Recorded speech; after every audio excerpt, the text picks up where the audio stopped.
एक बड़ी खबर आ रही है उत्तर प्रदेश के सीसामऊ से, जहां इस समय उपचुनाव यहां पर चल रहा है। बड़ी जानकारी आपको दे देते हैं। 2 पुलिस वालों को सस्पेंड कर दिया गया है।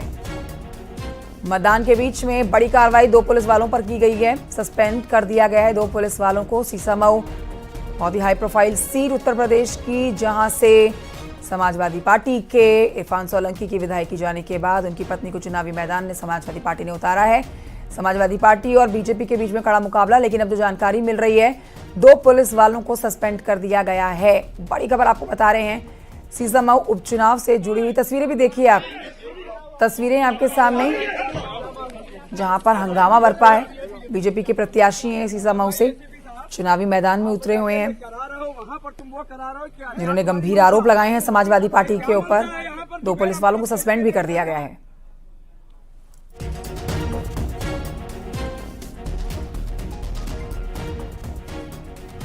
ऋषभ मणि और जानकारी देंगे। ऋषभ मणि, क्या वजह रही 2 पुलिस वालों को सस्पेंड करने की, पूरी खबर बताएं। देखिए, अखिलेश यादव की ओर से एक सोशल मीडिया पोस्ट डाली गई थी और ये लिखा गया था कि जो पुलिसकर्मी हैं वो बदसलूकी कर रहे हैं लोगों से। जब चुनाव आयोग ने साफ साफ कहा है कि पुलिस को आईडी चेक करने का अधिकार नहीं, लेकिन इसके बावजूद पुलिस आईडी चेक कर रही है, लोगों से बदसलूकी कर रही है। उसका एक वीडियो भी पोस्ट किया है। उसी वीडियो का संज्ञान लिया है कानपुर पुलिस ने। पुलिस कमिश्नर अखिल कुमार ने सब इंस्पेक्टर्स को सस्पेंड किया है और उस ट्वीट का जवाब भी दे दिया गया है। अभी भी यहाँ पर माहौल, मतलब ये जो वीडियो समाजवादी पार्टी की तरफ से चुनाव आयोग को भेज के कार्रवाई करने की मांग की गई थी, ये उसी के तहत कार्रवाई की गई है ऋषभ मणि? देखिए, अभी तो उनके जो ट्वीट का संज्ञान लिया गया है उस ट्वीट पे कार्रवाई की गई है। चूंकि यहाँ पर अधिसूचना लगी हुई है, लिहाजा चुनाव आयोग को रिपोर्ट करना पड़ता है। तो कानपुर पुलिस ने चुनाव आयोग को भी इस बात की सूचना दे दी है, क्योंकि जिस जिले में चुनाव हो रहा होता है वहां पर जो प्रभारी होता है वो डीएम जिला निर्वाचन अधिकारी के तौर पे काम करता है। लिहाजा हर कार्रवाई को चुनाव आयोग को जानकारी देनी पड़ती है। चुनाव आयोग को इसकी जानकारी भी दे दी गई है और कमिश्नर की ओर से ये कार्रवाई कर दी गई है। क्योंकि ऋषभ मणि, ये सवाल इसलिए उठता है कि समाजवादी पार्टी के अध्यक्ष अखिलेश यादव कह रहे हैं कि तमाम वो वीडियोस हमारे पास हैं जिसके अंदर देखा जा सकता है कि पुलिस वाले जो हैं वो मुस्लिम महिलाएं, खासतौर पर जो बुर्का पहनकर आई है, उनको परेशान कर रहे हैं, उनको बुर्का हटाने के लिए कह रहे हैं, उनकी आईडी चेक कर रहे हैं, जिसके लिए मना किया गया है चुनाव आयोग की तरफ से, क्योंकि पुलिस वालों के पास ये हक नहीं है। क्या उसी वजह से ये कार्रवाई की जा रही है? ये इसलिए पूछा जा रहा है क्योंकि अगर ऐसा होगा तो कई और जगह के वीडियोस भी सोशल मीडिया पर वायरल हो रहे हैं, जिस पर समाजवादी पार्टी के अध्यक्ष अखिलेश यादव चाहते हैं कि कार्रवाई की जानी चाहिए। देखिए, कानपुर के कुछ स्पेसिफिक वीडियो को पोस्ट किया गया है। जो स्पेसिफिक वीडियो पोस्ट किए गए हैं उसी वीडियो के ऊपर यह कार्रवाई की गई है और अखिलेश यादव की ओर से आरोप लगाए गए हैं वो वीडियो पोस्ट करने के बाद कि पुलिस यहाँ पर उनके वोटर्स के साथ, आम लोगों के साथ बदसलूकी कर रही है। जब चुनाव आयोग की ओर से साफ साफ कहा गया है कि बुर्का अगर कोई मुस्लिम महिला पहन के जा रही है तो उसको चेक करने का, या किसी को जो पुरुष पुलिसकर्मी है उसको हक नहीं है आईडी चेक करने का, जो पुलिस है उसको हक नहीं है। इसके बावजूद कई जगह पुलिस इस तरह के काम कर रही है। उनके पास शिकायत आई थी, कुछ वीडियो आए थे, उसी को पोस्ट किया गया है और उसी के आधार पर ये कार्रवाई भी की गई है। पर इस बीच क्या चुनाव भी प्रभावित हुआ है ऋषभ मणि? नहीं, ऐसा नहीं है, चुनाव प्रभावित नहीं हुआ है। जीआईसी जो यहाँ पे गवर्नमेंट इंटर कॉलेज है, वहाँ के एक बूथ पर एक भाजपा नेता ने ये आरोप लगाए थे कि पुलिस जो है वो सपा प्रत्याशी नसीम सोलंकी के पक्ष में काम कर रही है। कुछ देर के लिए भाजपा नेता धरने पर बैठे थे, इसके बाद भाजपा प्रत्याशी सुरेश अवस्थी भी यहाँ पहुंचे, उन्होंने भी जमकर हंगामा काटा है और आईपीएस एक एसीपी यहाँ पर है, उनके ऊपर आरोप लगाया, उनसे भी कहासुनी हुई है भाजपा प्रत्याशी सुरेश अवस्थी की। हाँ, ये बात जरूर कही जा सकती है, कुछ देर के लिए हंगामे जैसा माहौल जरूर बना रहा, लेकिन इसके बीच भी मतदान जारी रहा।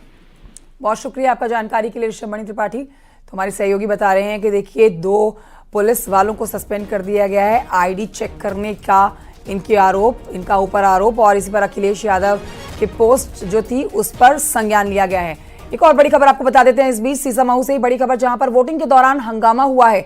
एसीपी से भिड़े हैं बीजेपी प्रत्याशी सुरेश अवस्थी। तो बीजेपी के प्रत्याशी हैं सुरेश अवस्थी, जिनको आप देख रहे थे, एसीपी से भिड़ गए हैं। समाजवादी प्रत्याशी के दबाव में काम का आरोप इन्होंने लगाया है।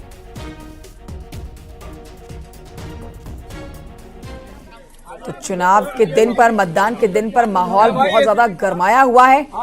हर पार्टी यहां पर आरोप लगा रही है दूसरी पार्टी के ऊपर। ये फिलहाल तस्वीरें आपके सामने हम सुरेश अवस्थी की रख रहे हैं, जो बीजेपी के प्रत्याशी हैं सीसामऊ से, और एसीपी से ये भिड़ गए हैं। क्या ये कह रहे हैं, सुनिए। आपकी मंशा क्या है, क्लियर बताइए आप। मिलकर क्या कर रहे हैं?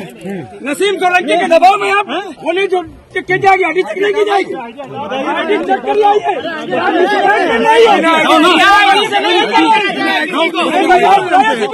लाइए। तो मौसम सर्द है, लेकिन आज मतदान के दिन आप देखिए जहां मतदान चल रहा है वहां माहौल बहुत गर्म बन रखा है। बढ़ते हैं आगे, आपको बताते हैं यूपी उपचुनाव अधिकारियों को सीईसी के सख्त निर्देश, निष्पक्ष रूप से खत्म हो मतदान, सीईसी की तरफ से कहना है। शिकायतों पर तुरंत संज्ञान के निर्देश, योग्य मतदाताओं को ना रोका जाए। अखिलेश यादव लगातार शिकायत कर रहे हैं। अभी कुछ देर पहले उन्होंने पोस्ट भी किया था सोशल मीडिया प्लेटफॉर्म एक्स पर, और यही बात उन्होंने कही थी। इलेक्शन कमीशन से वो मांग कर रहे थे कि संज्ञान लिया जाए इन वीडियोस पर, इन खबरों पर, जिनमें समाजवादी पार्टी के जो कार्यकर्ता हैं, ना सिर्फ उनसे बेकार की झड़प की जा रही है बल्कि मुस्लिम मतदाताओं को परेशान किया जा रहा है। खासतौर पर महिला मुस्लिम मतदाताओं को, जिन्हें वोट देने में परेशानी हो रही है क्योंकि पुलिसकर्मी उनको बुर्का हटाने के लिए कह रहे हैं, आईडी चेक कर रहे हैं, और इसी के ऊपर कार्रवाई की अखिलेश यादव मांग भी कर रहे थे। तो देखिए, आपको बड़ी जानकारी दे ही रहे हैं कि यूपी उपचुनाव अधिकारी को सीईसी के सख्त निर्देश अब सामने आ चुके हैं, निष्पक्ष रूप से खत्म कराया जाए मतदान।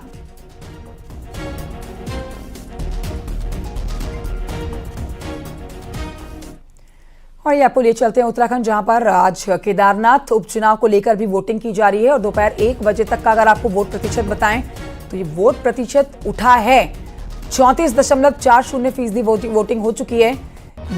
9 बजे तक की वोटिंग बेहद कम थी, 11 बजे तक की वोटिंग बेहद कम थी, लेकिन अब जो 1 बजे तक का वोट परसेंटेज आया है ये बेहतर लगता है। 34.40 वोटिंग हो चुकी है प्रतिशत, और ये वोटिंग और आगे बढ़ेगी, वोट प्रतिशत और आगे जाएगा, इस बात की और उम्मीद जताई जा रही है क्योंकि शाम तक का समय है। अभी दोपहर के 1:30 बजे हैं, 1:45 बजे हैं, तो जाहिर तौर पर शाम के समय और लोग पहुंचेंगे मतदान करने के लिए। मुख्यमंत्री ने अपील करी हुई है कि आज केदारनाथ सीट से लोग अपने मताधिकार का उपयोग ज़रूर करें और बीजेपी के विकास कार्यों पर अपनी मोहर लगाएं।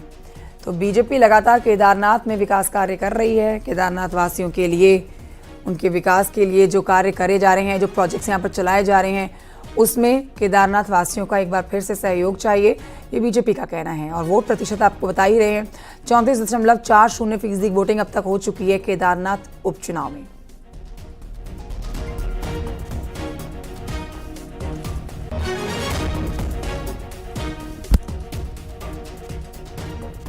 तो ये बड़ी खबर आपको बता रहे हैं, केदारनाथ उपचुनाव के वोट प्रतिशत को आप देख लीजिए।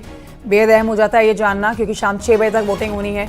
अब तक अगर 1:30-1:45 बजे तक 34% का मतदान हुआ है या 35% का मतदान हुआ है तो ये वोट प्रतिशत आगे बढ़ेगा, क्योंकि आगे लंबा समय है जब लोग वोट देने के लिए पहुंचेंगे। बढ़ते हैं आगे, कुछ और खबरें आप तक पहुंचाते हैं।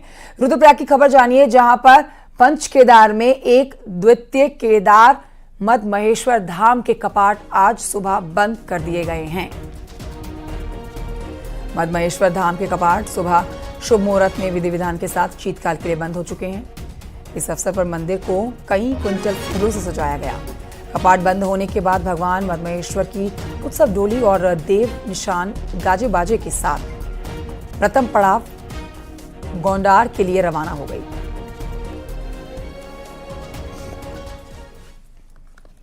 इस बीच खबर अल्मोड़ा से, जहां पर गिंगारी खाल के सबस्टेशन में देर रात आग लग गई और फायर ब्रिगेड ने मौके पर पहुंचकर आग पर काबू पाया। जब तक आग पर काबू पाया गया तब तक आग ने विकराल रूप ले लिया था, काफी ज्यादा फैल चुकी थी, पर आग पर काबू पा लिया गया। रानीखेत के गिंगारी खाल क्षेत्र में बड़ी दुर्घटना होने से बच गई है। ऊर्जा निगम बिजली बहाल करने में जुटा हुआ है। यहाँ पर उत्तरकाशी में गंगोत्री हाईवे पर भूस्खलन प्रभावित क्षेत्र रतूड़ी सेरा और बंदरकोट में भूस्खलन जोन में ट्रीटमेंट के कार्य को पूरा करने के लिए प्रशासन ने एडवाइजरी जारी कर दी है। उत्तरकाशी डीएम ने यात्रियों और गाड़ियों की सुगम और सुरक्षित आवाजाही के लिए यातायात को बंद रखने और खोलने के लिए समय निर्धारित किया है, जिसके तहत ट्रीटमेंट कार्य पर रात 9 बजे तक और सुबह 6 बजे तक इसको बंद किया गया है। हाईवे को बंद रखा गया है। 19 दिसंबर तक आवाजाही के लिए ये आदेश जारी कर दिए गए हैं।